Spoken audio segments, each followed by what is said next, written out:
Welcome to the Back Porch Experience Reloaded. I am Carl Ambrose. Today we are honored to have Joshua Tannehill of Global Data Systems to talk to us about a little bit of cybersecurity. Thank you for being with us, Joshua. Hey, Carl. Thank you for having me. I'm glad to be here. Cybersecurity is my favorite topic. And I'm glad we got a chance to talk to someone that knows what they're doing, because it's something that people don't know a lot about. As we move farther and further into technology, I think it's important that the citizens know some of the basic things that can help them save some time and some trouble and some money. Yeah, I couldn't agree more. So you work for Global Data Systems. What exactly does Global Data Systems do, and who are they? Yeah, that's correct. So Global Data Systems is it's an IT service provider. So when you have a small or medium business and you've got all your IT that you need to run your business, but you don't have the in-house staff to operate your servers, update your software, run your IT, fix your printer, you can hire someone like Global Data Systems to be that managed service provider. But we do more than just fix your computers. We also run your network, make sure your computers can talk to one another, whether it's connected with fiber or copper or wirelessly. So we're a network service provider. We're also a phone company. But my specialty, the reason they hired me, is we also make sure we protect all your data and your digital assets. So I'm the cybersecurity, technical security expert for Global Data Systems to make sure all the solutions that we give our customers, that we're helping them with secure solutions. They're not vulnerable. We're mitigating those risks of cyber attack and things of that nature. Okay.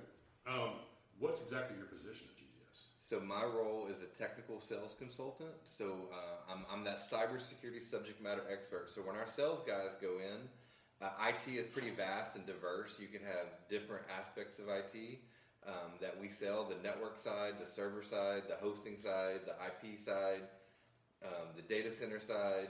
And we have sales experts who are good in all that. But when the customer really wants to dive in on what are you doing with my data? How are you protecting it? How can I protect my business from cybersecurity attacks? When the customers dive in on that, get in the weeds on those types of conversations, then our sales team brings me in as that security overlay to make sure we're having those intelligent conversations with our customers, and we're consulting them on the right things they need to do for governance, risk, compliance, mitigating their risk, cybersecurity insurance, security awareness training for their employees, all those things of that nature.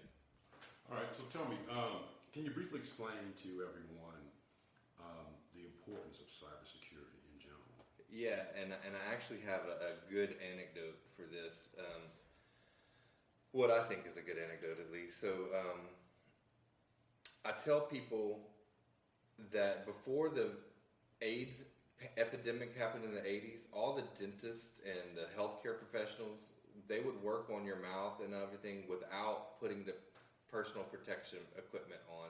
They didn't have the latex gloves, they didn't have the mask, because they weren't worried about that. And then AIDS happened, and then guess what? All the dentists had to buy the mask and the gloves, and that cost them money, because there was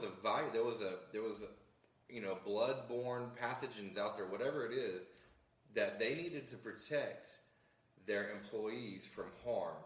And if they didn't, they would go out of business because no one's going to work and catch AIDS.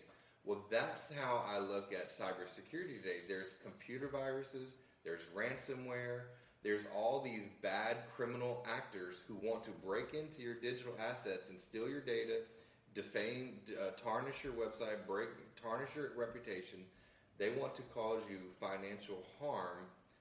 And so the cost of doing business today in the digital age of 2024 is, if you're going to have a website or a digital presence or take money, pay credit cards online or all those different things, you need to pay to do it securely, because there's three things: there's securely, there's fast, and there's easy. And you can't have all three. You can have fast and secure, or you can have secure and easy to use, but you really can't have all three. So cybersecurity's importance is, if you're going to have an online presence, then you need to secure it. Otherwise, you're probably going to go out of business. Because another thing, it was April Fool's the other day, and on April 1st, I said, hey, everybody, we're getting really good at cybersecurity. Our dependency on technology is waning. We're not as dependent on technology as we used to be. So no one needs to worry about cybersecurity. And of course, that was an April Fool's joke because our dependency on technology is getting more and more and more dependent. And the bad actors know that. Our healthcare, our financial system, our chemical plants, our telecommunications, our phone. What happened when AT&T went out last month? Everybody thought, oh, Russia hacked us or whatever. So our dependency on critical infrastructure and cybersecurity is only getting more and more. Okay. Now, what do you think are the most common cyber threats that individuals, citizens face today? Yeah, so the number one scam is you're going to be your phishing email. So people have their Gmail account, their Yahoo. No matter how good those email filters are, these criminal bad actors, these crime rings, whatever, they send out hundreds and hundreds of thousands of emails, and all they need to be right is one time. And if they can fool one person, then they might make several $1,000s off fooling that one person. So they blast these email scam campaigns out there. It used to be the Nigerian prince, and obviously it's moved on past that. But I would say email threats for those phishing scams where they try to trick you into logging into a fake website and giving up your password. And then with that password, a lot of people would do what's called password reuse. So I may have the same password for my bank account, my Amazon account, my Netflix account. I'm using the same password. So the bad actors, if they can get that one password one time from one site, then they can probably figure out all the other account passwords. So phishing emails lead to that. And then I would say the other thing is social media scams are very common where a bad actor can take your profile pic and create a brand new profile using your profile pic and then say they're your name and it's almost like identity theft. And the goal of doing that is to send you either viruses through Facebook Messenger or try to scam you to get you to think that there's an urgent, like elderly right now, there's a scam with elderly that comes in where the bad actor will find your information, they'll call you on your text message or your Facebook Messenger, and they'll be like, hey, your grandson was in a car accident, you need to send, it was his fault, he was drunk, send me $10,000 and I'll make this go away. And some elderly people fall for that. And then the thing that's so sad to me, Carl, is these hacks and these scams, they can happen to anyone. But our elderly population, because they didn't grow up in the digital age, they're not as familiar with how to protect themselves and what to do. So what they do is when they fall victim and they actually give $10,000 to a scammer, they hide it. They're too embarrassed to admit what they did. And so one of the things I want to do is work with the Council on Aging to go give these webinars. In fact, I've got a webinar coming up with Families Helping Families to where I'm going to teach about online scams and how the importance of reporting it when you are a victim and not to be ashamed. And eventually I want to do that with the Council on Aging to make sure our elderly population knows that even your most secure company, a cybersecurity company themselves, they get hacked. The Department of Homeland Security, they have the Cybersecurity Infrastructure Security Agency, our U.S. government cybersecurity branch of government. They just got hacked last month. So hacks can happen to the most advanced, smart businesses and government organizations. So of course it could happen to elderly. We need to make sure our elderly know what to look for and know that it's okay and to report that. So that's a long-winded answer, but I'm passionate. I get fired up about this. Well, it's something that I think that's important now as we move into the digital age. There's so many people that are behind. In a state like Louisiana, where we're kind of lagging in education, that just adds to the problem. Can I say something on that? So I absolutely agree. In Louisiana, we lead the nation in some categories that are not, you don't want to lead, like obesity and education. But we actually do lead the nation, maybe not lead, but we're in the top in the nation in cybersecurity defense for our state. And I know that might not sound right, but in 2019, the state of Louisiana had a major cybersecurity. Our DMV went down. And I used to be in the Louisiana Air National Guard. That's where I learned a lot of my cybersecurity stuff, and I actually got to go help train the National Guard first responders. And in that training over years, we would go to these national competitions for National Guards for all the different states. And let me tell you, the state of Louisiana, our Cyber National Guard, we did really well competitively against other states. We're an actual one of the leaders in the nation in cybersecurity for our Louisiana National Guard. And we also just stood up the first ever in the state of Louisiana. It's called the Louisiana Cyber Reserves.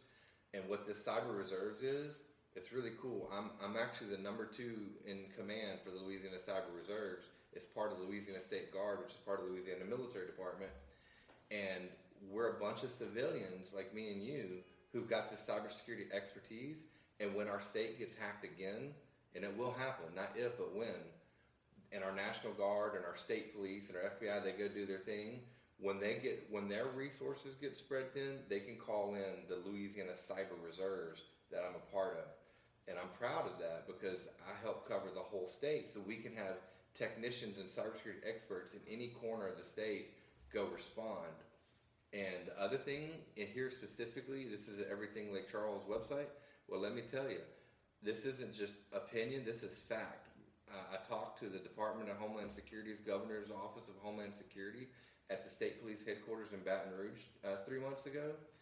And our disaster response for Calcasieu Parish Region 5 for cybersecurity response, we lead the whole entire state of Louisiana. We have the most mature cybersecurity emergency response functions out of the whole state. So I'm proud of that. That's great. That is great. Something that people ask all the time, how do you create strong and secure passwords?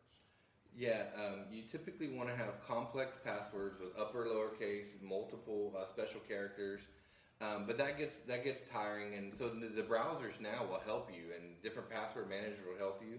And you can do that. It'll give you this long, secure password that you'll never remember, and that's one safe way to do it. But the thing that I like to do is I like to use sentences and then like the first letter of the sentence. Like I love Lake Charles very much, and I would just use the first letter of that. And then like when there's a 1, I would use an I, or when there's an I would use the 1, or when there's an A, I would use the @ sign. So those are just some key ways that you can do it. But those passwords get complex and they get hard to remember. So that's why there's a thing called password managers. And I recommend people use password managers when they can. And they should absolutely do it. You definitely don't want to write it down and put it on your keyboard. But these password managers, one of the questions they get all the time is, what is the best password manager? And to me, they're all about the same. They've all been hacked at one point in time. It's like Ford or Chevy or Coke and Pepsi. It's whatever your preference is. They're all about the same. But I'll tell you, using those is definitely good advice. Okay. And in the I sent you the link for the best password manager, so you can put that in your show notes. I appreciate that. So let's talk about your home Wi-Fi network. What's the best way you can protect yourself, kind of like with your home Wi-Fi system? Yeah, so there's really 2 major things you can do there when it comes to your home Wi-Fi. Number 1 is when you get your router set up, and from your AT&T or Suddenlink or Optus, whoever your provider is, they come bring your modem, and then you set up that Wi-Fi. Make sure you're setting it up with that wireless protection, that WPA, that encryption. Use that. You want to lock down your device following the instructions that your provider gives you. And then you want to change the SSID if you can. That's when you're like looking at your phone to see what Wi-Fi networks are in the area, you don't want it to say Josh's house or Carl's house. You want it to be ambiguous. Like mine, it says NSA, National Security Agency, or FBI van number 1. Something funny like that doesn't really give away, hi, my name is Josh and my router's wide open. Right. So you want to change that, and then of course you want to password protect it. You don't want just anybody to be able to connect to your wireless network, especially if you're in apartments, because I used to do that when I was young. I would get in apartments, I couldn't afford Wi-Fi, so I would just connect to my neighbor's open Wi-Fi. And now the problem with that is if I was doing some sort of criminal behavior on my computer. It was on my computer, but it was using his network. So any criminal activity could have been traced back to him, not me. And so if you have an open Wi-Fi at your house or in your apartment, you're subjecting yourself to somebody doing criminal behavior on your network, and all investigations going to lead back to you. So you definitely want to not use open Wi-Fi, public Wi-Fi, or leave your home Wi-Fi unpassword protected. The other thing you're going to want to constantly do, and people don't know this, so I think this is going to be key to what you really want to hear or wanted me to talk about, is things the average person doesn't know. And here's something that I think the average person doesn't know. Your home Wi-Fi, that router itself, is a network connected device. And people from all over the world can actually connect to that, or try to attempt to connect to that and log into your router or connect to your router. And if your router is vulnerable because it's got some old, what's called firmware. Firmware is just this fancy word for software that runs routers, where software would run a computer or a phone. Firmware runs a router. Same sort of principle. So if you don't update your router firmware, which is the same as not updating your phone's software or iOS, then over time, all these criminals find out the vulnerabilities with that router's firmware. They could hack into it, and then they could do they could make your device, your router device, part of a botnet. And when they can get hundreds of thousands of vulnerable home routers, called SOHO, stands for small office, home office, when these crime rings in Russia can get hundreds of thousands of compromised routers as part of their botnet, then they can use hundreds of thousands of devices all at once to go target what's called a DDoS attack, a distributed denial of service attack against an enemy, or commit some sort of crime using your IP address on your network from your compromised router. And so the number one way to avoid being part of a botnet and being used in these malicious campaigns is by simply upgrading your router firmware. Now that's going to require you to know what you're going to need to be a little bit technical on that. It's not for the average, person. You're going to have to read up on it, and it's going to take your internet offline for 30 minutes to an hour, and you're going to be worried. And so call a friend and help. Call me, and we can help you get your router firmware upgraded. Okay. Now, when we're talking about Wi-Fi networks, is it safe to use public Wi-Fi networks? Not really, because when you're using a public Wi-Fi, one, you don't know who's really running that public Wi-Fi. There's all these malicious devices that criminals can go set up at an airport, and they could say Lake Charles Airport Wi-Fi. They can make it say whatever they want. So you think you're connecting to the Lake Charles public airport Wi-Fi, when in reality you're connecting to some criminal's Wi-Fi, and now every transaction you do, every web page you go to, every time you enter your credit card, any data that you're putting into your computer that's being transmitted over the internet is now being captured by the bad actor, the criminal. So you should always avoid using public Wi-Fi when you can. Now, if you can't, sometimes you can't, I would make sure you use a trusted public Wi-Fi. Ask an agent or someone in the airport or someone at the hotel or someone at the coffee shop the exact specific Wi-Fi for that restaurant or for that hotel or for that. And then once you do all that, then the third thing you want to do is use a VPN. That's a virtual private network. And so that'll basically, you have your data that you have on your computer or in your mind or on your phone is typically in two different, it's either data at rest or it's data in transit. So when you're dealing with internet, you want to make sure you're securing your data in transit. And the way to do that is you encrypt it, and the VPNs will encrypt it. So what happens is if there's a bad actor stealing that data, they're not seeing Josh's credit card number in clear, plain English text. They're seeing what I call gobbledygook. It's just jumbled up data, so they can't really do anything. If they intercept that data, it's all garbled. Now, if you don't use a VPN and you're not sending that data across the wire or across the internet in encrypted text, then it's in plain text. And when it's sent in plain text, then the bad actor, they can intercept that data and they can see your passwords, your social security numbers, your credit card information. They can see all that in human English readable form. What steps can you, are there any other steps that you can take to protect your personal information? Yeah, I would say one thing that I recommend people do when it comes to signing, let's say you sign up for Amazon or Netflix.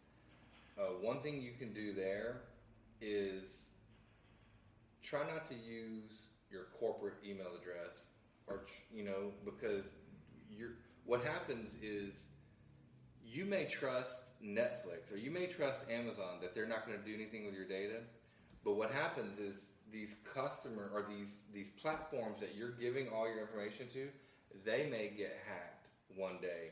So the number one piece of advice I give people, actually there's two key things I give people to protect themselves, is one, never use your debit card. If you're doing anything online, never use your debit card, because that's your cash. That's in your bank, your cash. Use your credit card instead, because if that credit card gets leaked or stolen or hacked, then the credit card company loses money, not you, because you file a claim and then you're off the hook. You get reimbursed, or the credit gets reimbursed or whatever.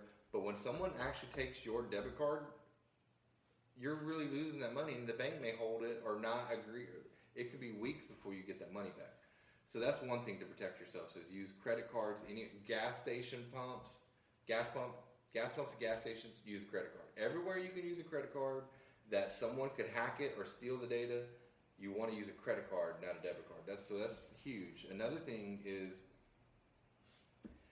and people, it kind of frustrates me sometimes that our society doesn't understand the difference between freezing their credit and locking their credit card. Two majorly different things.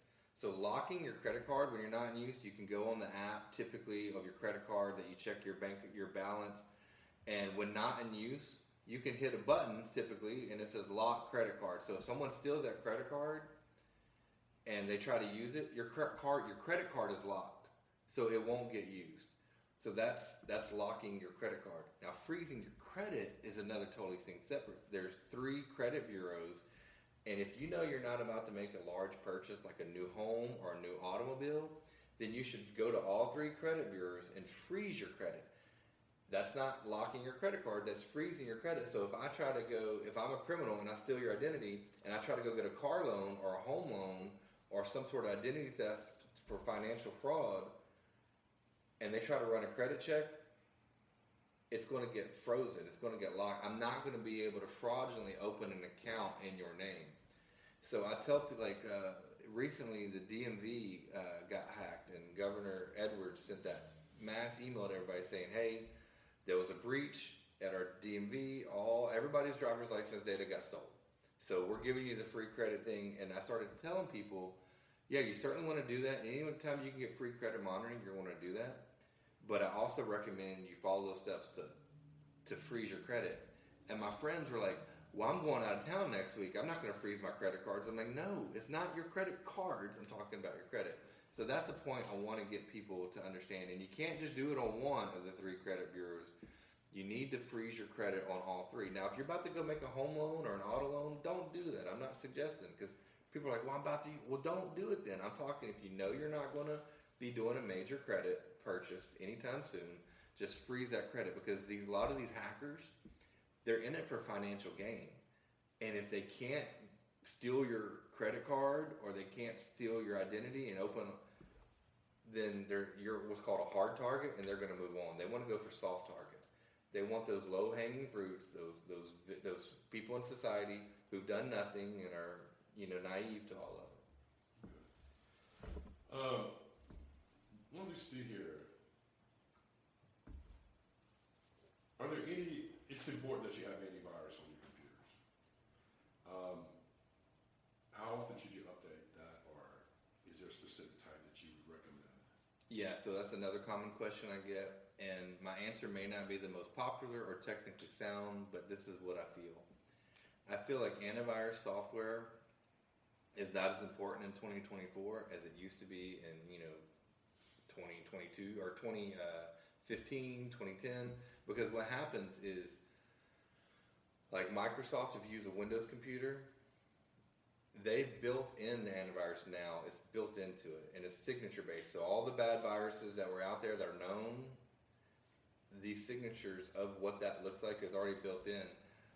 So I tell people the Microsoft Defender antivirus software program that comes built into your Windows laptop, that's actually very good. It's tested very well. When all the hackers break into all the different antivirus, Windows Defender tests very well, performs very well. So what I tell people is more important than having the most up-to-date antivirus, because some of the free antivirus out there is just as good as the paid antivirus. So what I tell people that's actually more important than having the best of breed or best of class antivirus software on your computer is actually having very good browsing habits, because that's where you really get yourself in trouble, is when you or your child or someone goes to these very nefarious web pages. A lot of the adult sites will try to install malware, which stands for malicious software, on your computer to steal your keystrokes, to steal your data, to steal your credit card. So you don't typically get malware by simply going to ESPN.com or CNN.com or EverythingLakecharles.com. You typically get malware, these viruses, when you go to these less than, unscrupulous websites. Also, more important than having the best antivirus is a lot of people get themselves in trouble by trying to download free games. My mom is notorious that she frustrates me so. She always wants the latest free game, and she goes and downloads this free game. You know what she's downloading? Malware. And sometimes you can have the latest and greatest antivirus, but if you're flat out installing bad software, antivirus isn't going to help you too much too often. So what I tell people is using the free and default antivirus is probably good. What's better is having very safe browsing habits, not clicking on phishing emails, not going to adult websites, not downloading software from untrustworthy sources like games from your friend in China. All right, let me ask you this. What is two-factor authentication, and why is it important? Sure, great question. So two-factor authentication is something like a user ID and a password, and something you have like a smartphone. So the traditional authentication would be, here's my user ID and here's my password. Those are things I know in my head that I could put in the computer, and if I know the user ID and password, I can get into that site. But anybody in the world, if they steal that user ID and password, they can get into that same site with my credentials. The computer doesn't know it's me or a bad actor in Russia. So user ID and password is one factor. It's something you know. But when you add multi-factor, a second factor, it would be something you physically have on your person, like a smartphone or a badge or a token. And so now a second factor would be, I got to have the user ID and password, yes, but I also need to know the one-time code that gets sent to my phone. So someone in Russia doesn't have my phone. Someone in China doesn't have my phone. So it's just an extra layer of authentication and validation. And then there's also a third type of factor. So there's something you know, user ID and password, something you have, a smartphone or a token, and then there's something you are, which is the biometrics, which could be your fingerprint or your retina scan. So sometimes on your phone you can do the Face ID or the thumbprint. So that's another factor in authentication. It's biometrics. So there's something you have, like a phone, there's something you know, like a password, and there's something you are, like a fingerprint or a retina scan. Okay. How important is it for you to securely back up your important files and data? Well, I would say only you can answer that. You know the importance. So I like to tell people is the impact if I don't have it. So if it's like you're a college senior and you're working on your term paper or your thesis or your doctorate or whatever, and you lose that, how important is that to you? Only you can answer. If it's all if you're running a business and you get ransomware and the hackers steal all your data and hold it ransom, you go out of business. How important is that to you? Some people would put a high value on their family photos. So only you can answer that. But if it's important to you, and you can't live without it. You absolutely need to back it up, not just because of the ransomware threat, which is where criminals will hack into your devices and encrypt everything to where you can't access it without a key to get in. That's one threat that you need good secure backups for. But the other thing is just hardware or software outages. Computers glitch. They'll freeze up on you. They'll lock up on you. They'll shut down on you. And there could be no malicious activity or nefarious activity. It could just be a hardware failure. So, that's tricky. It really depends on only the user can put that priority on the importance. The last question I'm gonna ask you is about social media platforms. What are your best privacy settings for social media platforms as far as keeping yourself safe? Yeah. So when it comes to your settings, you definitely, some people want to be those influencers and they may not care about privacy. But if you're really secure, like let's say you're a law enforcement officer or you're a district attorney and people could want to harm you because of what you do in your career, then you might not want to be on Facebook or the social media platforms as yourself. Or if you do, you're going to want to lock down your privacy settings very tight where only your direct connection, like me and Carl, I might be your Facebook friend, but I know you. And then when I make a post and share information, I can make sure that I'm only sharing it to my friends, not to the public. So that's one thing to consider. Another thing to consider is the safety. Like if you're going to be out of town for a week, don't post, I'm going on a cruise next week, because now the criminals who've somehow fraudulently created an ID that you unknowingly added as a friend is watching, oh, Carl's on a cruise this week. Now his house is vacant and maybe I can break in. So what the FBI recommends you do, because I was just at an FBI talk about this last month, he says, take all the photos you want, do all the things you want on your cruise, but don't post it while you're on it. Wait till you get back and then do a dump of all the fun you had, because there's just some physical safety concerns that you could have as well. Okay. Josh, I want to thank you for being with us.